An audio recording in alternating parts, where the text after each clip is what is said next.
اللہ کے بندے نے تو 35 سال دے دی اللہ کی راہ میں۔ یہ عام بات نہیں ہے، یہ ماننے والی بات ہے۔ اس کو ہم اپنے اوپر غور کریں کہ ہم یا 20 منٹ درس سن نہیں سکتے، دے نہیں سکتے، ہم جو ہے وہ خالص دین کے لیے جس میں ہمیں پیسہ نہ مل رہا ہو، صرف اللہ تعالیٰ کی رضا کے لیے بندہ جو ہے وہ کوئی بھی کام کرے تو وہ مستقل بنیادوں پر کرنا وہ انسان کے نفس پر بڑا بھاری ہوتا ہے۔ حضرت مولانا الیاس صاحب قادری دامت ظلہ وہ شخصیت ہیں، اگر کوئی ان کو قریب سے جانے، ان کو پہچانے، ان کے معاملات، عبادات، اخلاقیات، ان ساری چیزوں کا جائزہ لے تو ان میں استقامت نظر آتی ہے۔ مستقل طور پہ عبادت کرنا، اخلاق سے لوگوں سے پیش آنا، پھر نیکی کی دعوت جو ہے وہ دیتے رہنا کہ سال ہا سال بیت جائیں۔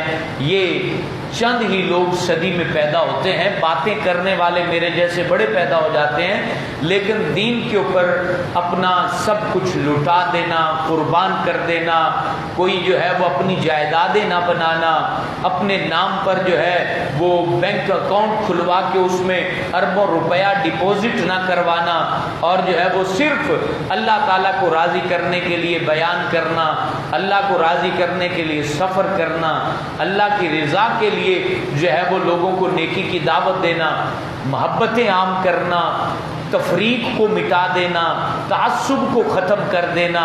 یہ پنجابی ہے، یہ مہاجر ہے، یہ پٹھان ہے، یہ ساری حدیں ختم کر کے سب کو ایک اسلام کے دائرے میں لا کے کھڑا کر دینا۔ اس دور میں اللہ تعالیٰ نے مولانا الیاس قادری صاحب کو یہ برکت عطا فرمائی ہے، اور یہ بہت مشکل امر ہے۔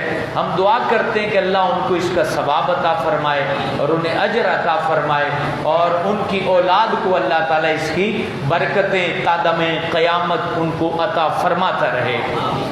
جو بھی محسن ہو تو اسے یاد کرنا چاہیے۔ تو ہمارے معاشرے کے یہ محسن ہیں، ہماری لڑائیوں کو کافی حد تک انہوں نے کم کیا، ہمارے معاشرے میں نفرت کو انہوں نے بہت حد تک کم کیا، اور پھر یہ سارا کچھ جو بھی کیا انہوں نے وہ دنیاوی غرض کے لیے نہیں، صرف اللہ تعالیٰ کو راضی کرنے کے لیے کیا۔ آج تک دعوت اسلامی سے 1 روپیہ تنخواہ حضرت صاحب نے، مولانا الیاس قادری صاحب نے نہیں لی ہے۔ کوئی ان کے جو ہے وہ کراچی شہر میں آپ کے اسی علاقے میں وہ پیدا ہوئے ہیں، کوئی ان کے ڈیفینس میں کلفٹن میں بنگلے نہیں ہیں، نہیں تو 4 تویز لوگ دیتے ہیں، بنگلے بنا لیتے ہیں۔ یہ بات حقیقت ہے۔ تقریریں کرتے ہیں، بنگلے بن جاتے ہیں، کاروبار کرتے ہیں، بنگلے بن جاتے ہیں، کتاب لکھتے ہیں، پیسہ اتنا آتا ہے کہ بندہ حیران رہ جاتا ہے۔ مولانا صاحب کی اتنی کتابیں ہیں کہ وہ خالی کتابوں کا اپنا 2 روپیہ فی کتاب اپنا حق اگر وہ رکھتے ہیں تو ان کی ماہانہ کروڑوں روپے آمدنی حلال کی بن جائے گی، جس سے وہ جو چاہیں خرید سکتے ہیں۔ لیکن انہوں نے یہ جملہ لکھ کر ہم سب کو بہت بڑا سبق دے دیا۔ انہوں نے لکھا کہ میری جتنی تحریریں ہیں، میری جتنی تقریریں ہیں، میرا جتنا بھی مدنی چینل پر مواد ہے، یہ سب کچھ میں نے اللہ کی راہ میں وقف کر دیا ہے، میری اولاد بھی اس پر ٹیکس یا پیسہ نہیں لے سکتے۔ تو یہ ایک بہت بڑی مثال ہے ہمارے لیے۔ اللہ تعالیٰ انہیں اس کی برکتیں عطا فرمائے۔